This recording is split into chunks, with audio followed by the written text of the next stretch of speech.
Assalamualaikum warahmatullahi wabarakatuh. Perkenalkan, saya Amin, UPN 1908 jurusan Informatika di UPN Veteran Jawa Timur.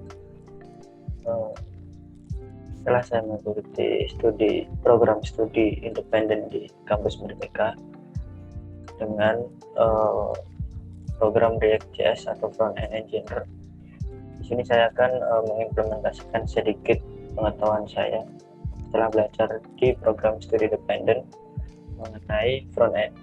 Di sini saya memakai React.js. Oke. Untuk pertama, di sini dalam penggunaan React.js untuk membuat filenya kita perlu ketik npx create react app lalu nama file kita. Oke, mari kita coba terapkan npx create react. Saya kasih nama login app, kita enter, lalu kita tunggu proses download package React-nya.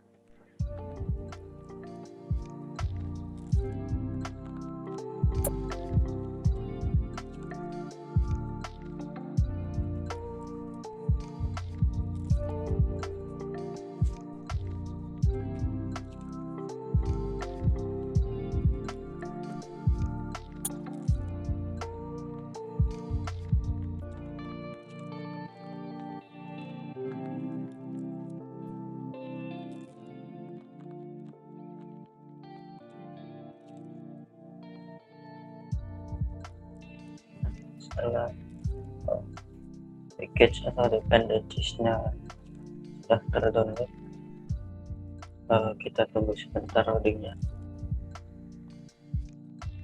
Di sini sudah muncul foldernya. Nah, di sini untuk kita menuliskan source code kita klik di SRC sini. Oke, kita pindah directory dulu ke login app. Setelah itu kita coba jalankan programnya. Karena secara default React ini isinya sudah berisi codingan defaultnya. Nah, codingan tersebut akan tampil seperti ini. Mari kita tunggu. Nah, hasil dari codingan tadi akan tampil seperti ini. Oke. Selanjutnya mungkin ini kita hapus terlebih dahulu. Kita hapus.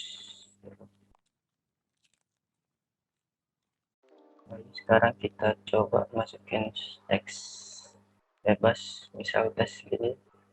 Saya save. Maka di sini akan muncul tes. Sekarang kita ubah dulu CSS defaultnya. Kita ubah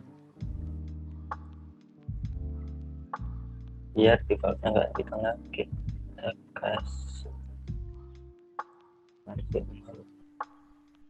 jadi 6. Kita save, maka hasilnya nanti akan ada di pojok kiri.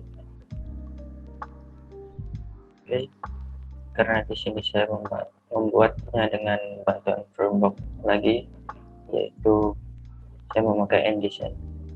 Maka kita install dulu nDesign-nya dengan cara seperti ini, install nd atau yarn add nd. Kita coba langsung kita install dulu.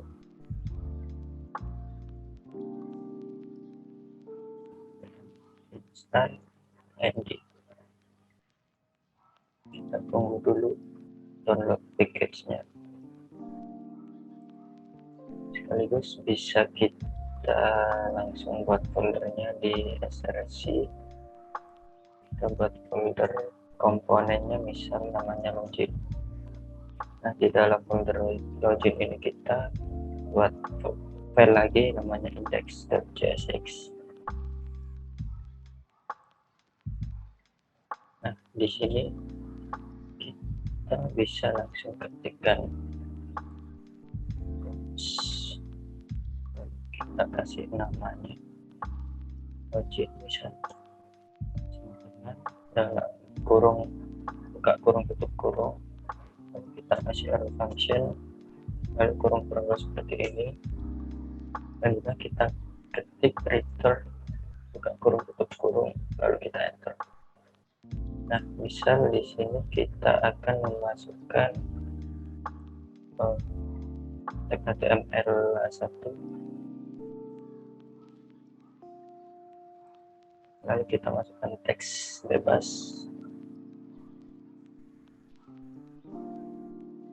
seperti ini, lalu di bawahnya ini terus kita kasih export default object, kita save, kita coba panggil komponen login ini ke app.js. Jadi kita import dulu komponen loginnya dari folder login, lalu di sini akan kita panggil login. Coba save. Nah, komponennya sudah muncul di sini. Dan di sini untuk install ND-nya sudah selesai. Bisa kita cek di sini. Nah, di sini sudah ada ND. Jadi kita sudah bisa memakainya. Oke. Selanjutnya kita ubah. Kita buat dua div. Yang pertama itu misal saya namain kelas name-nya login, lalu yang kedua saya namakan body. Nah, di sini kita sudah bisa memakai remote dari InDesign. Kita import dulu, import from region. Di sini kita import seperti yang ada di InDesign. Karena saya akan membuat from login, jadi kita masuk ke komponen, kita cari form,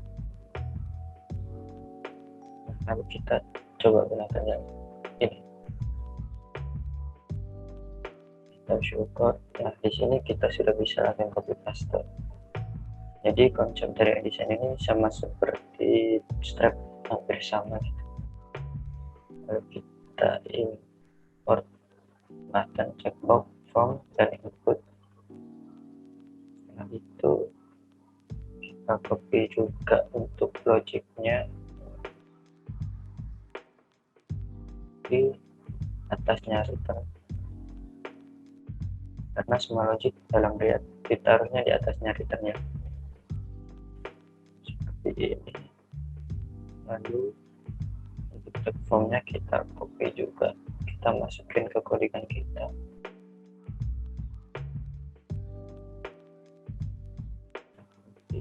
Masukkan ke dalam div body, kita paste, kita save, kita lihat hasilnya, kita refresh.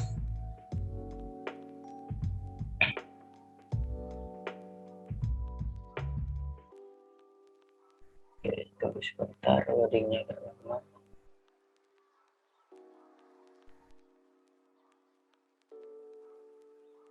Nah, di sini sudah muncul formnya, ada username, password, remember me, sama submit.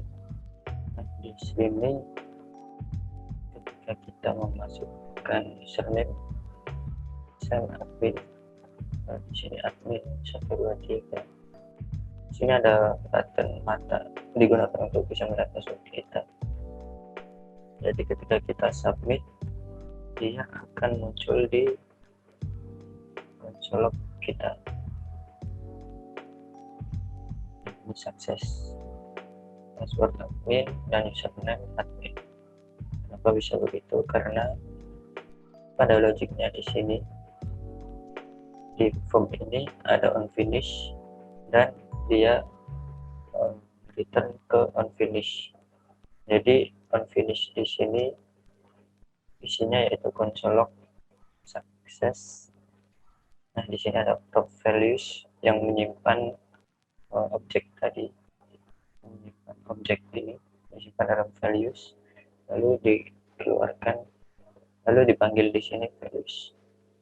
Logiknya seperti itu. Mungkin kita bisa kasih comment logic form.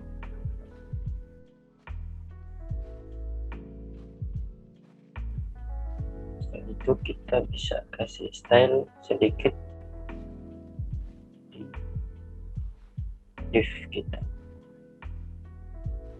Kita buat file lagi namanya logic.mode CSS. Nah, untuk CSS di sini ada dua tipe, yaitu menggunakan modul sama tanpa menggunakan modul. Kita import style-nya.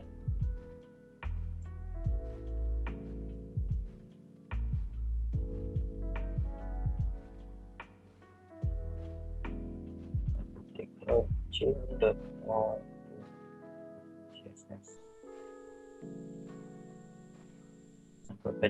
Perbedaan dari modul dan langsung, lalu langsung kita tidak perlu ini, jadi kita bisa menggunakan class name langsung seperti ini. Nah, tapi kalau menggunakan modul, class name-nya harus style body, lalu begitu pun di class name body kita ganti style body. Lalu untuk di sini objek kita style div yang logic, kita kasih width untuk width-nya agar full layar. Lalu background-nya kita kasih, di sini saya sudah mencatatnya, saya kasih background warna ini. Coba kita save. Nah, di sini warna background-nya sudah berubah. Selanjutnya untuk yang body kita tambahkan CSS-nya juga.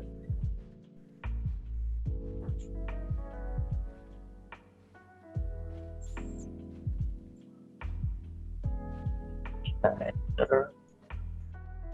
Di sini kita kasih padding 40 pixel. Kita kasih position absolute. Kita kasih top left,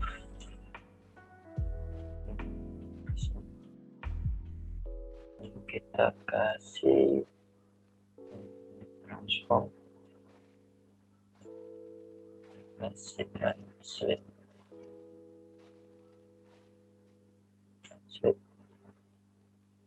ini 50% from.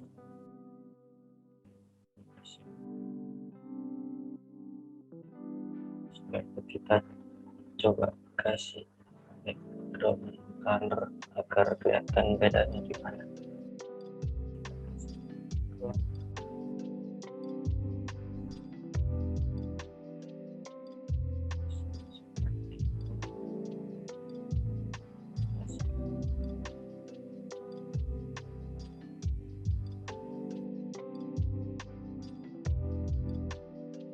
Di sini karena backgroundnya putih agak kelihatan, bisa kita kasih warna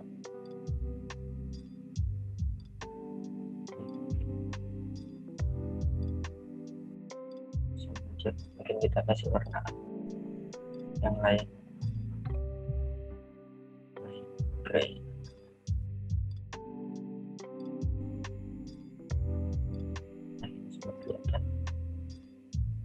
mungkin untuk samping pojok-pojoknya sini biar lebih halus kita kasih border radius. Radius kita kasih 15. Sudah. Oke, untuk syariah mungkin kita bisa kasih border di sini, kasih S1, kasih teks lagi.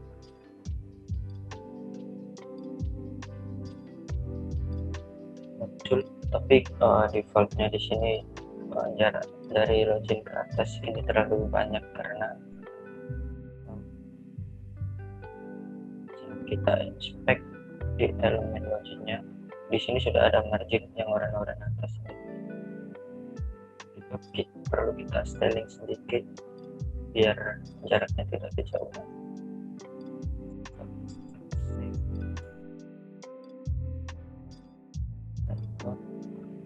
Satu misalnya.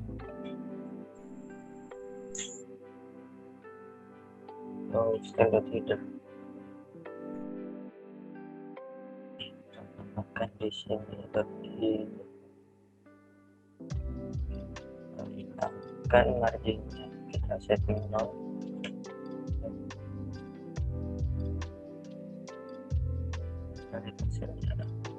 Kita nggak seberapa aja, tapi untuk space antara login sama username terlalu dekat, yang bisa kita tambahkan edit atau pixel. Oke, sudah pas. Selanjutnya kita bisa custom si buttonnya agar tidak terlalu kaku seperti ini. Kita kasih class name terlebih dahulu di button.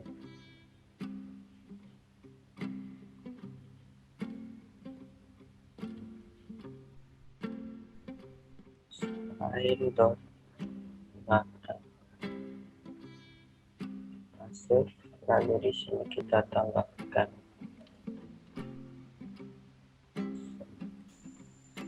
button. Di sini kita hilangkan terlebih dahulu bordernya, kita kasih 0.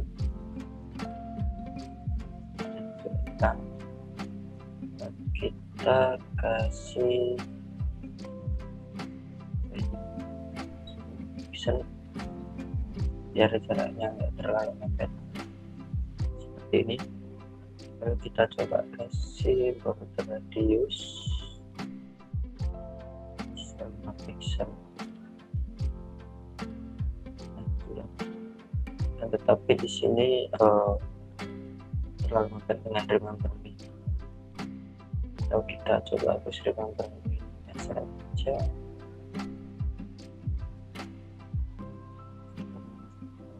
Tidak diperlukan. Nah, setelah dihilangkan sama saja tetap mepet di kolom input password. Oke, kita kasih margin saja. Di top kita kasih apa ya, mungkin 10 pixel lagi. Sudah ada jarak, kita kasih warna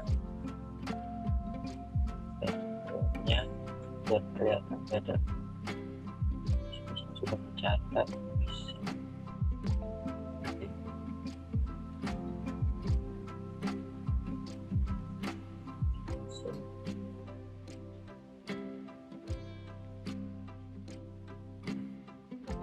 Tapi tulisannya seperti ini, mungkin kita ganti warna putih.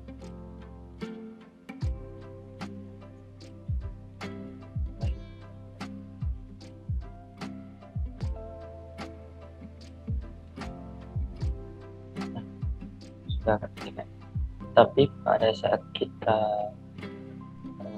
mengklik ini tidak ada perubahan di button. Mungkin bisa kita tambahkan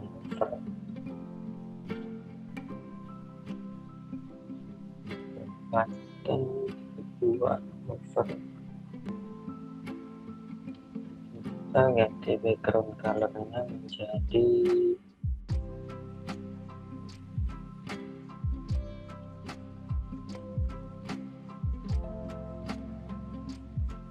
ketika kita ngarahin kursor ke button kita perubahan button, jadi kita bisa tahu kita nge-submit atau enggak gitu.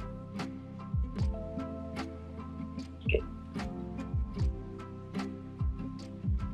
Mungkin untuk selanjutnya bisa kita tambahkan harus di bagian username, misal kita tambahkan minimal inputnya itu 4 karakter. Di sini kita kasih message, apabila kurang dari 4 kita kasih message minimum 4 karakter.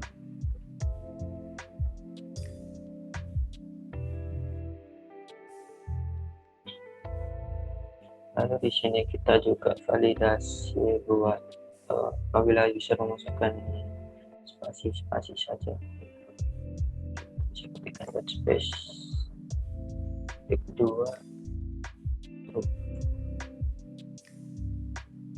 yang fungsionalnya seperti ini. Jika kita masukkan 3 huruf maka akan muncul message input minimum 4 karakter. Tapi kalau misal kita coba ketik spasi, nah, maka tidak bisa karena ada validasi space tadi.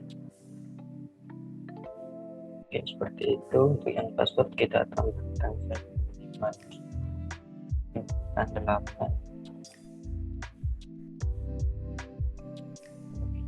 kasih message apabila kurang dari 8.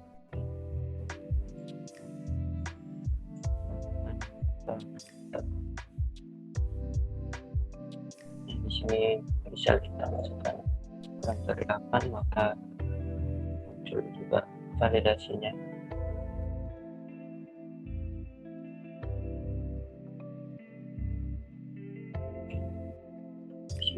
Juga akan coba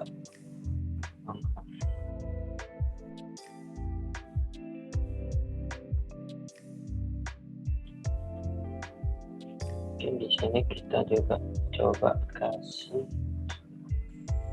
toggle-nya. Di sini kita coba tambahin state, kita import dulu.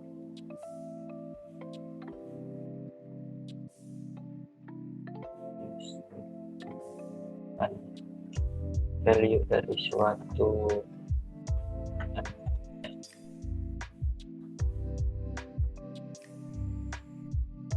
di sini kita masukkan logic lagi.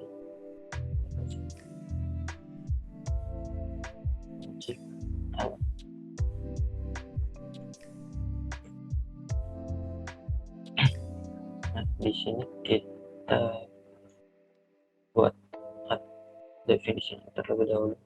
Kita buat variabel, kita ketik cons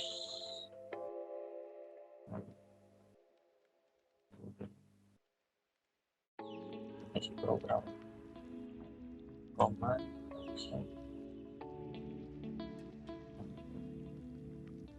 kita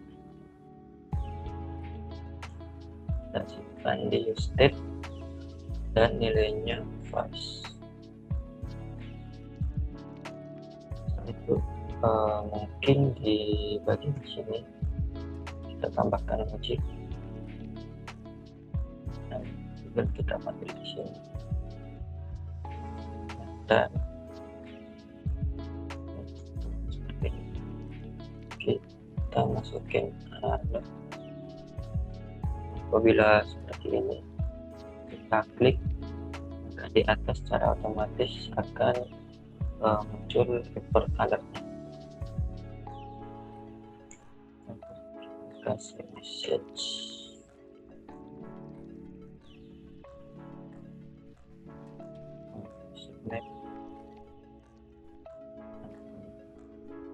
password salah.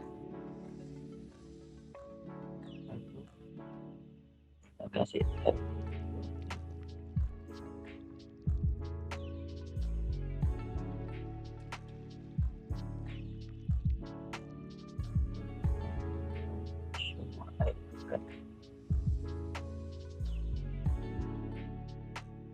Kita tutup tagnya.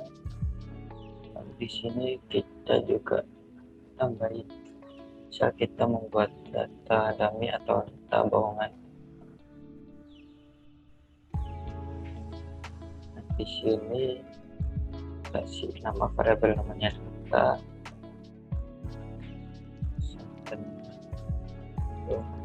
kita kasih tempat akunnya, misal username namanya itu admin. Untuk passwordnya kasih 123.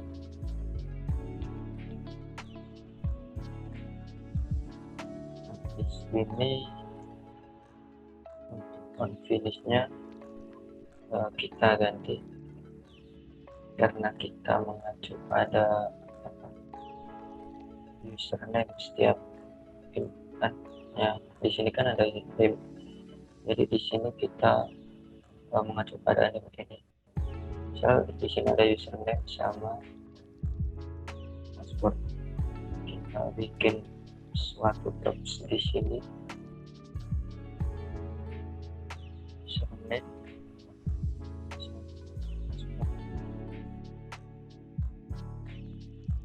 di sini kita kasih objek if jika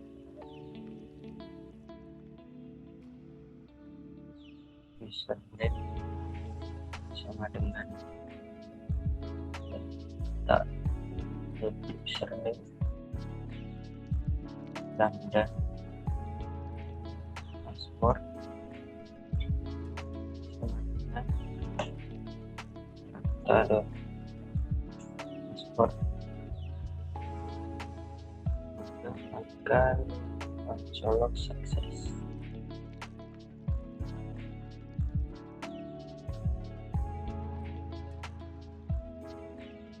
Di sini propsnya ganti username sama password, di sini juga terus kita ganti username password.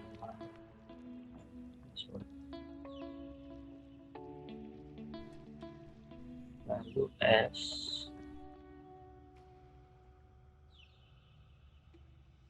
di sini kita ganti set alert toggle-nya jadi true. Set alert kita ganti true. Set time out ya, kasih seperti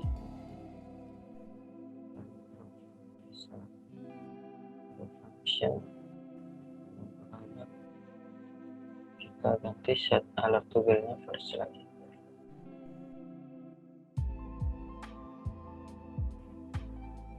Nah, di sini kita kasih alert ini akan muncul selama 3 detik. Oke, kita save. Kita coba terlebih dahulu. Kita coba masukin ini passwordnya bebas. Jika kita submit, nah username atau password salah, karena di sini objeknya jika username tidak sama dengan data, di sini manggil data username.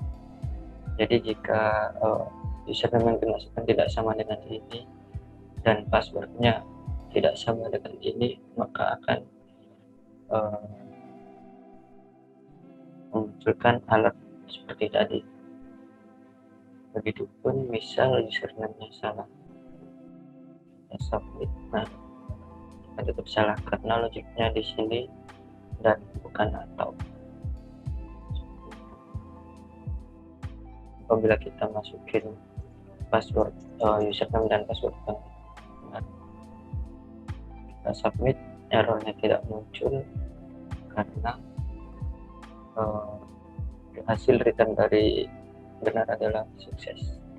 Jadi ketika username sama dengan data.username benar dan password sama dengan data.password benar, maka akan konsol log sukses. Akan muncul konsol sukses di sini. Seperti itu. Mungkin sekian dari saya, atau sekian tutorial dari saya. Assalamualaikum warahmatullahi wabarakatuh.